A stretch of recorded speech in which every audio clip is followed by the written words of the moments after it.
Good morning guys. അപ്പോൾ അതാ ഇന്നലത്തെ നല്ല മഴക്ക് വെള്ളം എത്രത്തോളമായിട്ടാണ് എന്താ നല്ലോണം വെള്ളം കയറിയിട്ടുണ്ട്.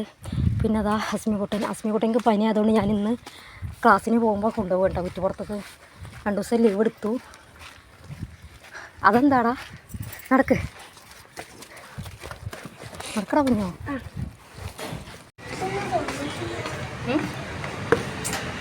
എന്താടാ പറയും.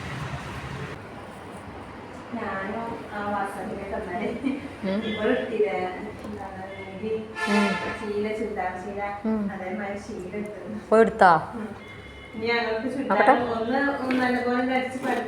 ധാരാണ്. അങ്ങനെ നമ്മളുടെ ക്ലാസ്സൊക്കെ തുടങ്ങി. അതിൻ്റെ ഇടയിൽ അസ്മിക്കുട്ട എന്തോ ചിത്രം വരച്ചുകൊണ്ടിരിക്കുകയാണ്. പിന്നെ എനിക്ക് കണ്ടിട്ട് തോന്നുന്നത് ബസ്സാണ് തോന്നുന്നത് കേട്ടോ. ബസ്സുണ്ട്, പിന്നെ ഒരു വീടുണ്ട്, പിന്നെ ഒരു കുട്ടി, ഒരു ആരൊക്കെ ഉണ്ട്. ഓൻ്റേതായ ഭാവന ഓൻ വരച്ചുകൊണ്ടിരിക്കുകയാണ്. പിന്നെ ഓൻ പഠിക്കാനുള്ളത് പഠിക്കണുണ്ട് കേട്ടോ. ഞാൻ ഹോംവർക്കൊക്കെ കൊടുത്തിട്ടുണ്ട്, അപ്പോൾ അതും ഇടയിൽ ചെയ്യണുണ്ട്. ഇതെന്തൊക്കെയാ പറഞ്ഞ അത് പറയാം. എന്തൊക്കെയാ പറയും പറയടോ. ആണോ? അപ്പോൾ എൻ്റെ എഴുത്തൊക്കെ കഴിഞ്ഞതിൻ്റെ ശേഷം അതാ ഏകദേശം ഒരു 11:30 ആയപ്പോൾ ഞാൻ അവനക്ക് ഇടനേരത്ത് കഴിക്കാൻ വേണ്ടിയിട്ട് ഉപ്പുമാവും ചായയും കൊണ്ടുവന്നിരുന്നു കേട്ടോ. പിന്നെ അതാ അപ്പോൾ അവനത് ചായ കുടിച്ചുകൊണ്ടിരിക്കുകയാണ്. അപ്പോൾ അതൊക്കെ കഴിഞ്ഞിട്ട് എനിക്ക് ബട്ടർ ഹൗസിൽ പോകണ്ടായിരുന്നു. ബട്ടർ ഹൗസിൽ പോയി.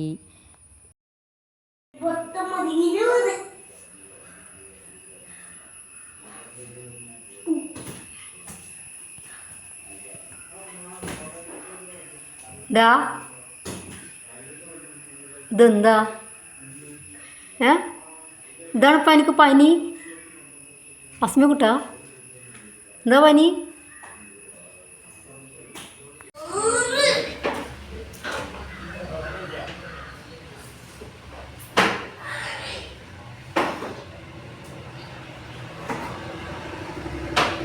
ഇതെന്തിനാ?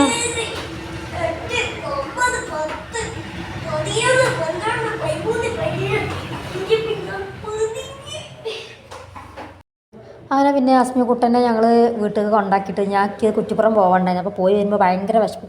അപ്പോൾ അതാ നമ്മൾ നല്ല ഒരു ബ്രെഡ് ഓംപ്ലേറ്റൊക്കെ കഴിച്ചു. അങ്ങനെ പിന്നെ ഇനി കടയ്ക്ക് പോകണം കേട്ടോ. ഇതേ ഞാൻ ഷോപ്പിലെത്തി കണ്ട ഇരുട്ടായി കണ്ടാ. ഇരുട്ടായിന്ന് വെച്ചാൽ അപ്പോൾ സമയം 8 മണി. അപ്പോൾ അതാ ഞാൻ എന്താ പറയുക, ഞങ്ങൾ ഇത് കഴിച്ചതിൻ്റെ ക്ഷീണം മാറ്റാൻ ഞാനൊരു ഉപ്പ് സോഡ വാങ്ങിയിട്ടോ. നല്ല ടേസ്റ്റാണത്. അപ്പോൾ ഞാൻ അത് കുടിച്ചുകൊണ്ടിരിക്കുകയാണ്. അപ്പോൾ എൻ്റെ ഇടയ്ക്ക് ബ്ലൗസ് ഉണ്ട് തയ്ക്കാൻ. അപ്പോൾ ബ്ലൗസ് തയ്ക്കാനുള്ളത് എന്താണെന്ന് വെച്ചിട്ടുണ്ടെങ്കിൽ എൻ്റെ സ്റ്റുഡൻസ് ഉണ്ട് കേട്ടോ. അപ്പോൾ എൻ്റെ സ്റ്റുഡൻസ് വന്നിട്ട് എന്നോട് പറഞ്ഞു, ടീച്ചറെ എനിക്ക് അർജൻറ്റായിട്ട് നാളേക്ക് 2 ബ്ലൗസ് അടിച്ച് തരുമെന്ന് വെച്ച്. പിന്നെ നമ്മുടെ സ്റ്റുഡൻസ് ആദ്യമായിട്ട് പറഞ്ഞതുകൊണ്ട് ഇപ്പോൾ ഒഴിവാക്കാനും വയ്യാത്തൊരവസ്ഥയാണ്. അപ്പോൾ ഞാൻ ആയിക്കോട്ടെ എന്ന് പറഞ്ഞു. ആൾ എല്ലാതായിട്ടാണ് ക്ലാസ്സിന് വന്നത് കേട്ടോ. അപ്പോൾ ഇതാണ് ആളുടെ സാരി. എൻ്റെ സ്റ്റുഡൻസിൻ്റെ സാരി ഇതാണ്. പിന്നെ ആളുടെ ഉമ്മാൻ്റെ സാരി ഉണ്ട് കേട്ടോ. ഇത് ഉമ്മാൻ്റെ സാരി കേട്ടോ. ഇത് ബ്ലാക്കാണ്. എൻ്റെ മുന്താണിയാണ് ഇത് കേട്ടോ. എന്താ ബ്ലാക്ക് സാരിയാണ്. ഇത് നല്ലൊരു കോഫിയാണ് കേട്ടോ. അപ്പോൾ ഇത് രണ്ടുമാണ്. അപ്പോൾ ഞാനിത് അത് തയ്ച്ചുകൊണ്ടിരിക്കുകയാണ്. പിന്നെ അതിൻ്റെ ഇടയിൽ എനിക്ക് അർജൻറ്റ് അല്ല വേറെ 2 സാരിയും കൂടി ഉണ്ട് വന്നിട്ട് കേട്ടോ. ഇത് കണ്ടോ, 2 സാരി. ഇത് അർജൻറ്റ് അല്ല, അതുകൊണ്ട് വന്നിട്ട്. അപ്പോൾ ഞാനിത് അടിച്ചുകൊണ്ടിരിക്കുകയാണ്. ഇപ്പോൾ സമയം 8 മണി കേട്ടോ. ഞാൻ 8 മണിക്കാണ് തയ്ച്ച് തുടങ്ങുന്നത്. എത്ര സമയം എടുക്കും എന്നുള്ള 2 ബ്ലൗസ് ഉണ്ട് അടിക്കാൻ. നോക്കട്ടെ ഞാൻ എപ്പോഴാണ് പോകുമെന്ന് അറിയില്ലട്ടെ. കണ്ടോ ഞാൻ ആകെ ടയേർഡായിരിക്കുന്നു. അങ്ങനെ നമ്മൾ തയ്ക്കലൊക്കെ കഴിഞ്ഞ് ഏകദേശം 12 മണിയൊക്കെ ആയിട്ടാണ്. അപ്പോൾ അപ്പുറത്തുള്ള കടക്കാരെല്ലാവരും പോയി. ഇനി ഞാൻ വീട്ടിലേക്ക് പോവാണ്. പിന്നെ അസ്മിക്കുട്ടനിക്ക് പനിയല്ല, ഓനെ അധികം ഒറ്റക്ക് കിടത്താൻ പറ്റില്ല. ഇനി ബാക്കി ഫുള്ളും നാളെ അടിക്കാൻ വിചാരിച്ചു. അപ്പോൾ ഓക്കെ ടാറ്റാ ബായ് എന്നൊക്കെ പറഞ്ഞ് ഞങ്ങളിതാ പോവുകയാണ്. അപ്പോൾ അത്രക്കുള്ളൂ വീഡിയോ.